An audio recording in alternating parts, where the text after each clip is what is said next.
Hello everybody, this is City Scrapper. Thank you so much for joining me today. Today I have another layout for you, and this one is using the November My Creative Scrapbook limited edition kit. I was really excited to be asked to be a guest designer for My Creative Scrapbook again this month, and I was even more excited when I saw the collection that the limited edition kit features, which is the Frank Garcia Prima Marketing Sugar Cookie Christmas collection. It's a really beautiful collection. I can't wait for you to see it if you haven't already. What I'm doing here is I'm starting with a piece of 120-pound smooth white cardstock, and I've covered it in Liquitex white gesso.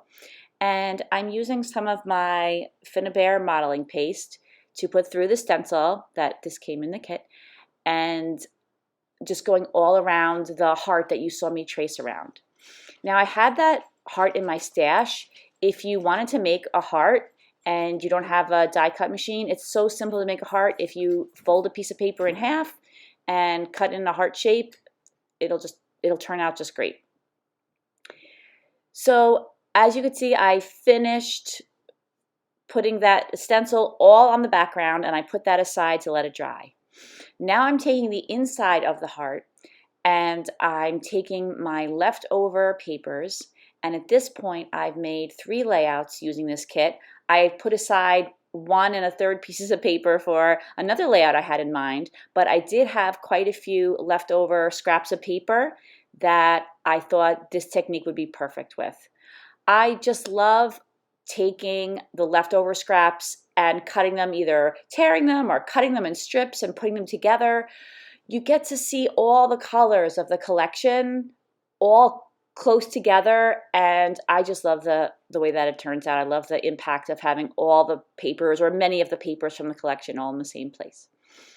So here I am just arranging everything, just making sure that I don't have too many of the same pattern in a row, that I have enough papers. The longest pieces are the ones that I need to put at the widest part of the heart, and I don't have too many really wide pieces, so I'm just trying to figure out here how I can have the pieces go all the way across. And as it turns out, when I actually attached the torn papers to the heart, I didn't have enough. I think I clustered them together or layered them much more closely than I did when I was trialing it. So I ended up just putting 2 pieces of paper next to each other, and it worked out just fine. And here I am using my ATG gun to adhere everything down to the heart. And it is a process. I do continue to play around with it as I go, as I always do. No matter how much I plan, I do tend to continue to create whenever I'm attaching things. So now you can see that I'm just moving up. I started at the bottom so that the papers would be layered correctly. And now I'm just putting the finishing touches, making sure the whole heart is covered, and then just simply going around the outside with my scissors and cutting off all that excess. Now I'm calling it excess, and it looks like a bunch of scraps on my craft table there, but I do go through it all and see if there are any images, which there were, that I could cut out and use on a layout. I like to use every last bit of paper that I have, and especially this paper, so beautiful. So now I'm putting a small or a thin heart, it's not small, it's the same size, over my solid heart. And earlier, at the very beginning of the video, I was tracing around another heart that was a little bit thinner than this one, and I was trying to make good use of my time. I stitched it on my lunch hour, and so I don't have that footage, but it was just very simple. I just took a ruler and measured every centimeter, put a little mark, punched a hole, and just did a back stitch. I'm really not an expert sewer or stitcher by any means, but I do like stitching on my page.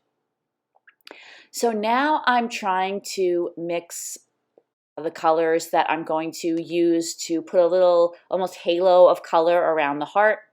And I did struggle with this a little bit. I was trying to make the color that's in that, if you could see over to the left, the Christmas tree that's on the upper part of that heart. And I guess because it was a tree, it kind of played with my head a little bit. I thought that it was probably green. So I do put a bunch of green. It's more of a slate blue with like maybe a touch of green, but I had it a little bit more green than I probably should have. So I'm going to list all the colors that I used in the description box, but you could see over on the right, I am using a lot of greens, and then I change my mind and I go back and I use a blue color, and I think that works a lot better. It's a lot closer to the color that's in the pattern paper, although there is a very pretty green in there too. There's actually two greens. There's like kind of a minty green, and there's also a kind of a pine green, and the green that I originally created was neither. So I think the blue at least matched the blue that was in the papers. And it's fine because it's in the center and I will be covering up that center part. So that was a good place to experiment. Now I'm going back in with some more sprays, and the sprays that I use what I have. I have some Glimmer mists, some Tattered Angels Glimmer mists, and I use those all the time. They work great. I also have some Mr. Huey's sprays, and yep, that's pretty much what I use for this layout. So I'm going around the outside. I'm trying to include all the colors that I like. The great thing is there's so many pinks and peaches in this collection that you really can't go wrong. So I just went with a light pink that I saw in the papers, and then there's this darker pink as well, and there's a peachy pink. There's so many beautiful colors. And I really love this color combination for Christmas. I know it's not the traditional colors, and I know some people only like those colors. I totally get it, but I love pastel colors for Christmas.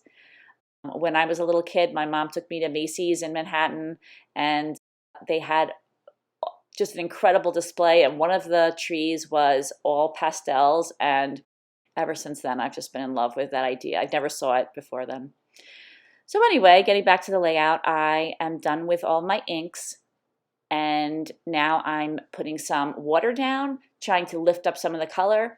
When the colors are light, I feel like it's less dramatic than when they're dark colors. So I did lift up some of the color, but it really isn't as noticeable as it is when, like I said, when you have like darker colors. So I sprinkle down the water, and then I just kind of sop it up with the paper towel. And now I'm adding some white splatters. I add a lot of white splatters.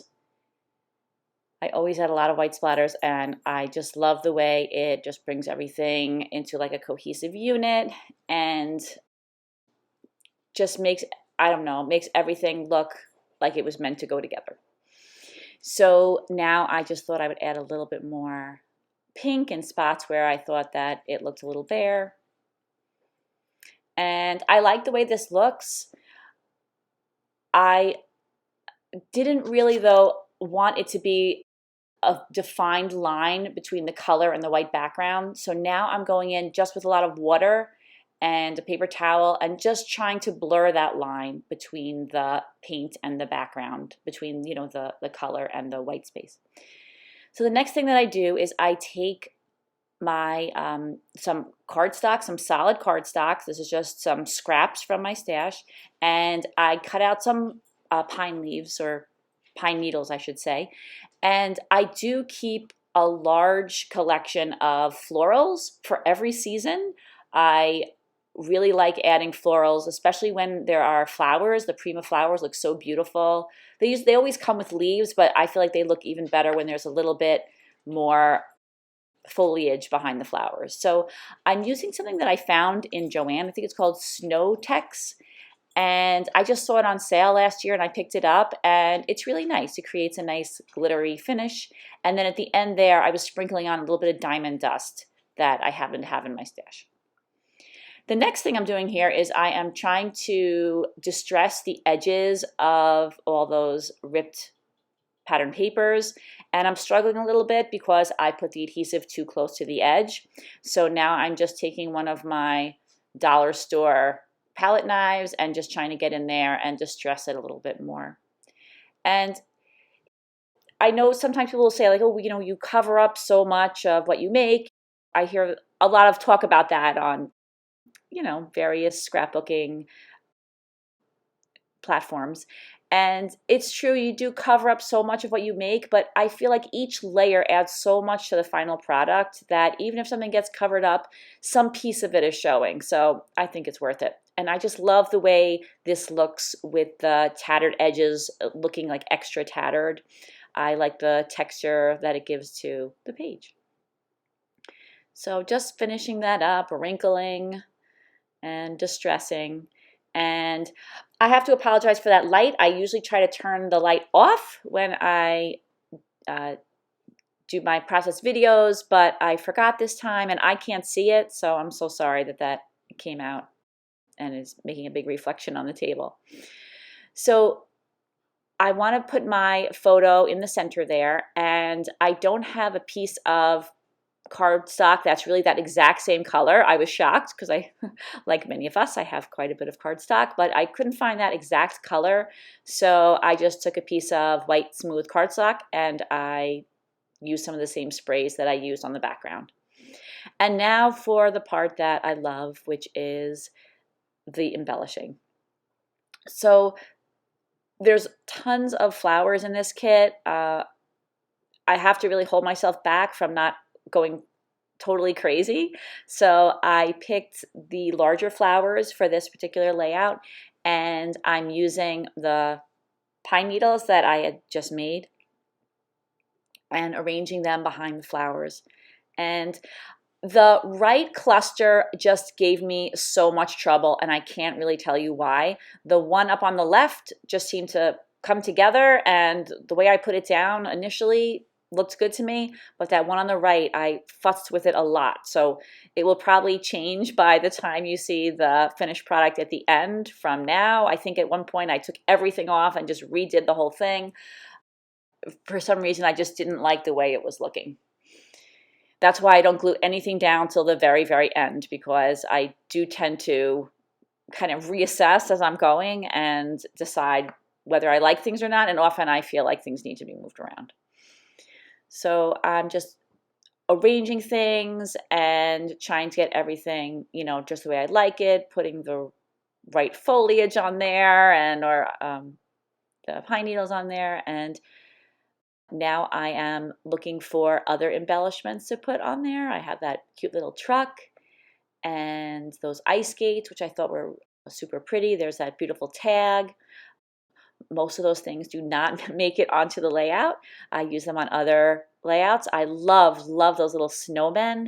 There are a lot of those images in this collection, and I just love those. Those are chipboard snowmen, and I think they're super cute. So I was glad to find a place for both the pink and the blue snowman. So now I am looking for a title, and I am using this title from the ephemera pack and mounting it on a piece of light pink cardstock. And I'm using foam to pop up my picture. I don't know who ever thought of that, but what a great idea that was. I do that on every layout now. Now I'm creating a little tiny third cluster on the bottom. Not really because I thought it needed a third cluster, but just because I thought that that space looked a little empty. And so I attach my picture down with my ATG adhesive, and ooh, that glare, sorry about that. And now I am attaching my heart down to the background, and again using my ATG tape, just making sure I have that positioned carefully. And the next thing I'm going to do is add some pearls. I have some pearls from my stash. I just love pearls because I love the way they add a different texture and a little bit of shininess and not quite bling, but almost to the layout. Over the years, I've collected pearls in lots of different colors, and I like having a variety of sizes of the pearls. So you can see I have big ones and small ones, and I use blue, pink, and white pearls, or off-white. I think they were white pearls, actually. And as a little more, a little more of an addition, a little bit more detail, I am adding some photo corners. You can see the punch I used over there on the right, and I punched out one for each corner. I don't always do all 4 corners. Sometimes I just do 2, but I was kind of in the mood to do all 4 today. And now I'm just adding just some extra pine branches behind that flower down there. Just getting it arranged just right. When I put this particular branch in there, it seemed to all come together. And I do attach everything down with some Liquitex heavy gel medium that I always use. That you really can't go wrong. Everything stays put with that. So this is my layout. Here are the close-ups. Thank you so much for watching. I hope you will check out all the great kits on the My Creative Scrapbook website. They have all different types for all different types of scrapbookers. And again, this is the limited edition kit. It's just beautiful. Thank you so much for watching, everybody. I hope you have a great day. Take care, everyone. Bye-bye.